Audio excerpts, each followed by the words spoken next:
선을 이루시는 하나님입니다. 본문은 그리스도인이라면 누구나 알고 또한 고백해야 하는 말씀입니다.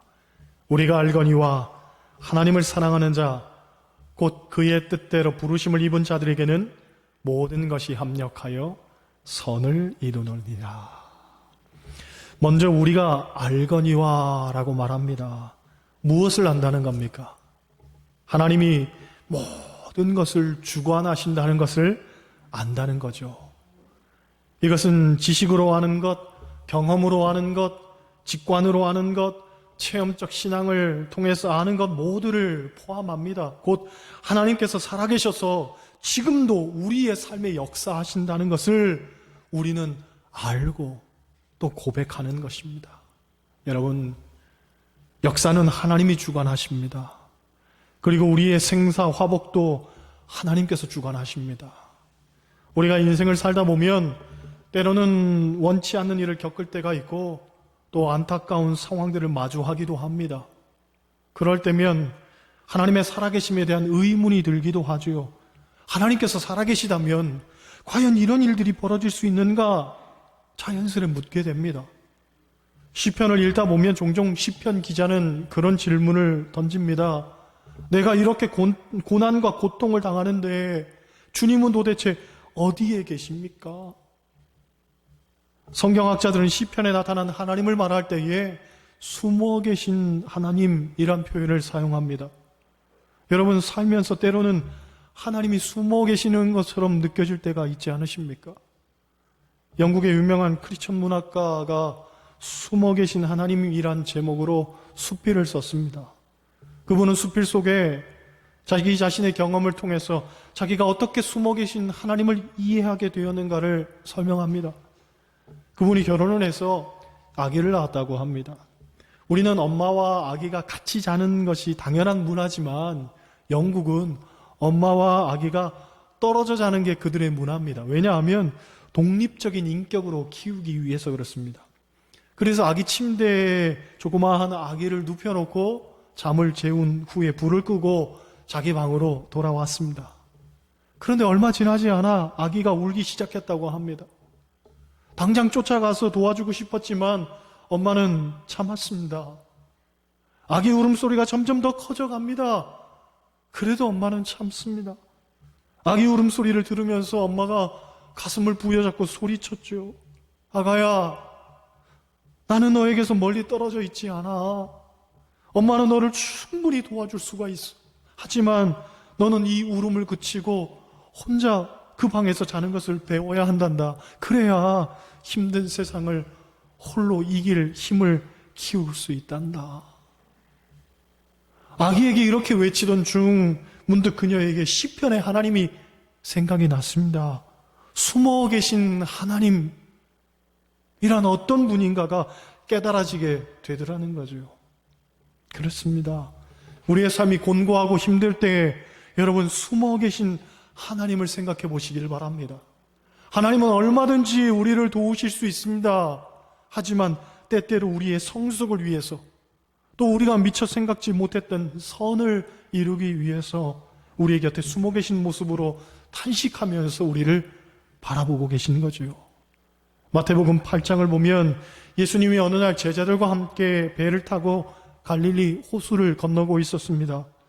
그런데 갑자기 풍랑이 일어 배가 흔들리게 되니 제자들이 무서워서 주무시는 예수님을 깨웁니다. 잠에서 일어나신 예수님이 제자들을 책망하시기를 어찌하여 무서워하느냐 믿음이 적은 자들아 하고 말씀하십니다. 여기서의 믿음도 마찬가지죠. 이 배도 그리고 제자들의 생명도 하나님 손 안에 있다는 것을 믿는 믿음을 말하는 겁니다. 곧 온 세계가 하나님 손 안에 있는데 왜 무서워하냐고 책망하시는 겁니다. 예수님께서 풍랑을 잠잠케 하셨을 때 사람들이 하는 말이 이가 어떤 사람이기에 바람과 바다도 순종하는가 하고 놀랍게 여겼다고 합니다. 여러분, 천지를 창조하시는 분, 역사를 창조하시는 분 바로 하나님이신 줄 믿습니다. 그리고 역사를 다스리시는 그 하나님 선하신 분이죠. 선하신 분이기 때문에 선을 창조하시는 분이 하나님이십니다. 이런 믿음의 기반 위에서 우리의 삶에도 재창조가 이루어지게 되는 겁니다. 그런 면에서 보면 우리도 하나님을 알아야 됩니다. 알아도 제대로 알아야 됩니다. 그저 말씀으로만 듣고 지식으로만 아는 게 아니라 경험적이고 영적인 어떤 총체적 알미 필요하다는 이야기입니다. 오늘날 한국 교회의 위기를 다변화되는 사회 속에서 찾는 이들이 많습니다. 그들이 주장하는 바를 5가지로 요약하면, 첫째로 오늘날 사회와 문화는 다양성 속에서의 통합을 추구하는데, 그런 면에서 보면 기독교의 배타성은 너무 편협한 것으로 인식되어지고 있다는 거예요. 두 번째, 세계와 추세 속에서 공동체에 대한 의무감이 사라지고 있다는 겁니다. 실제적으로 요즘 사람들 생각하기를 국가가, 기업이, 직장이 내 삶과 인생을 전적으로 책임져 주지 못한다고 생각합니다. 평생 직장이라는 것도 없고 우리나라에 대한 자긍심 같은 것도 별로 없습니다. 많이 희석되고 있죠. 그런 상황 속에서라 생존을 위해서라면 얼마든지 이것들을 바꿀 수도 있고 내려놓을 수도 있다고 생각합니다. 먹고 사는 문제만 책임져 준다면 이민도 갈 수 있고 더 좋은 직장 쉽게 옮길 수도 있다는 거지요. 교회도 마찬가지라는 거예요. 내 교회라는 개념이 없어지고 내 기준, 내 생각과 부합되지 않으면 언제든 떠날 준비가 되어 있습니다. 먹고 사는 문제가 제일 순위이기 때문에 신앙생활도 그 범주 안에서의 일이라는 거죠. 세 번째, 술, 담배, 제사, 샤머니즘, 돈, 심리학, 과학숭배, 신기술, 스포츠, 섹스 등등 오늘날 세상이 추구하고 즐기는 것들입니다. 그런데 이런 것들이 신앙적인 면에서 봤을 때에는 거리끼는 거잖아요.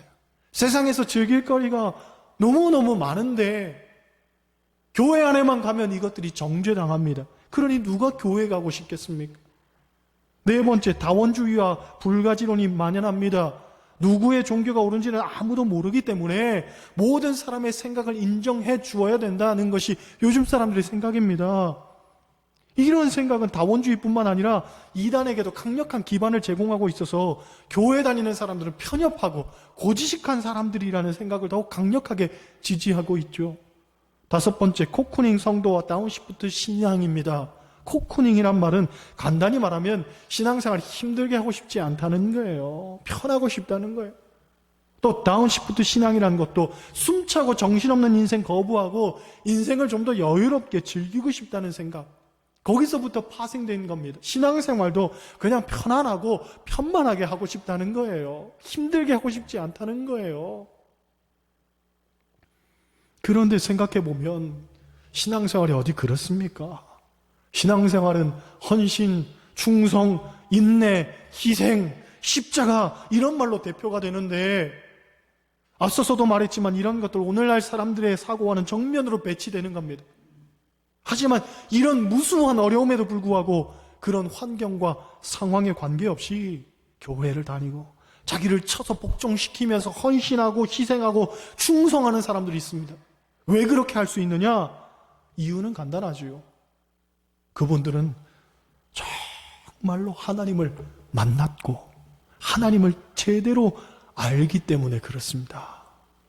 하나님이 살아계시고 그 살아계신 하나님 나를 사랑하시고 나를 통해 일하기 원하시고 그 일은 내 삶의 최종적 목표이자 사명이라는 걸 깨닫기 때문에 그런 겁니다. 그러니까 사람들이 교회를 떠나는 이유를 한마디로 말하라면 어떤 외부적인 상황과 관계없이 그들이 하나님을 만나지 못했기 때문인 겁니다.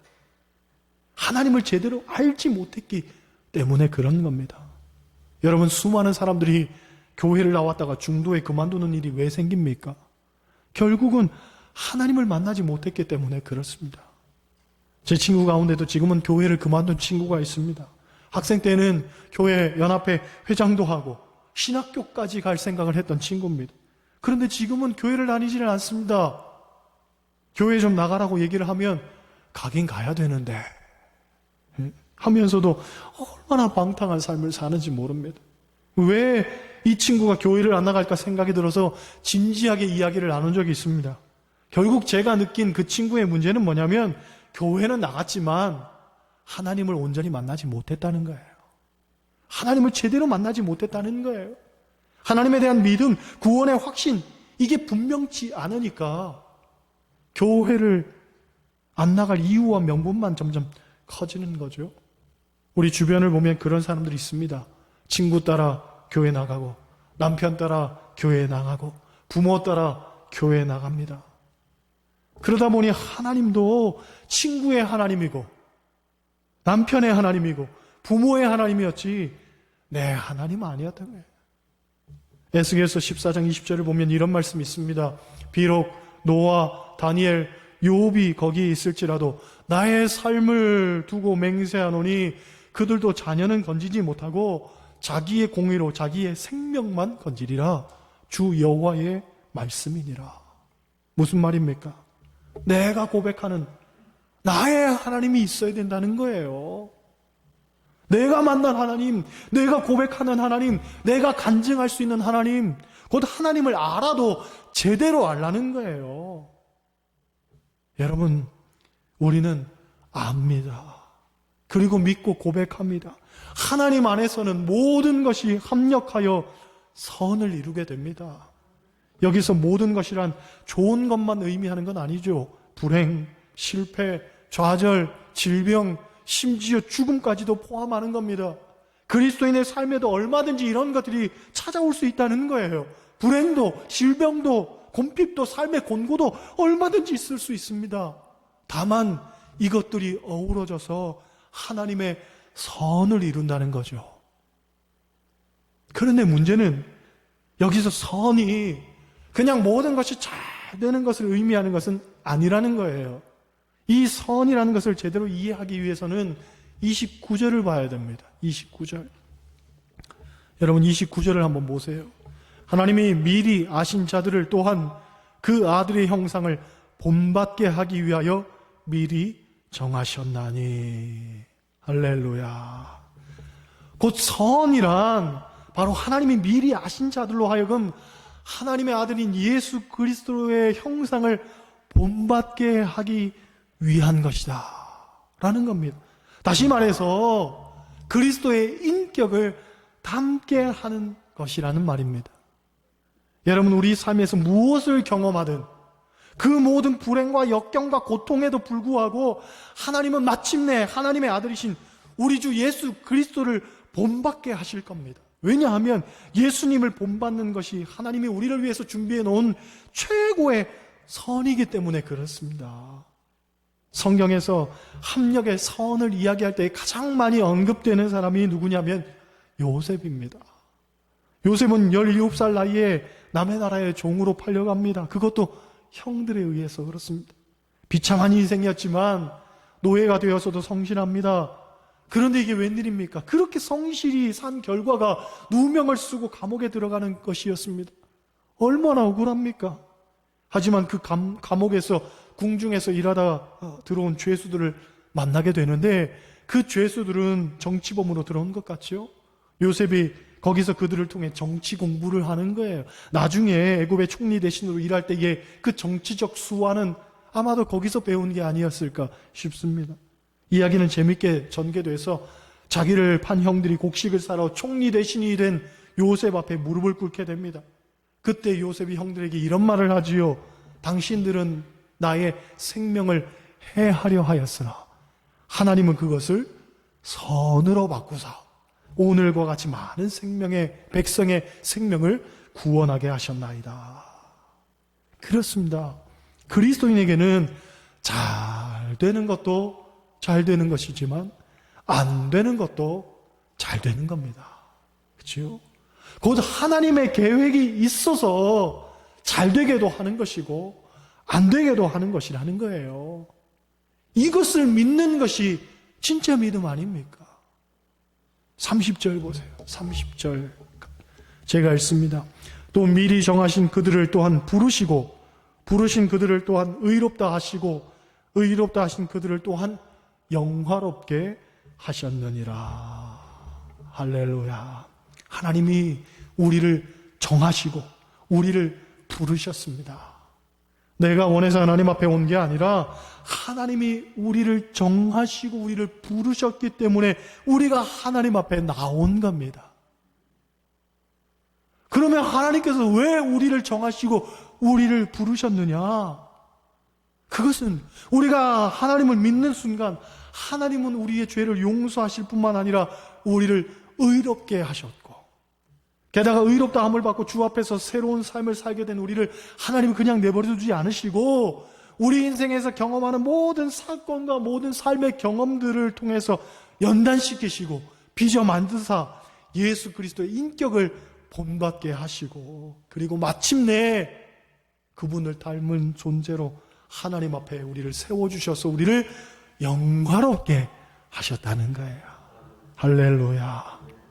결국 영화롭게 하고자 우리를 지명하여 택하사 부르셨다는 거죠.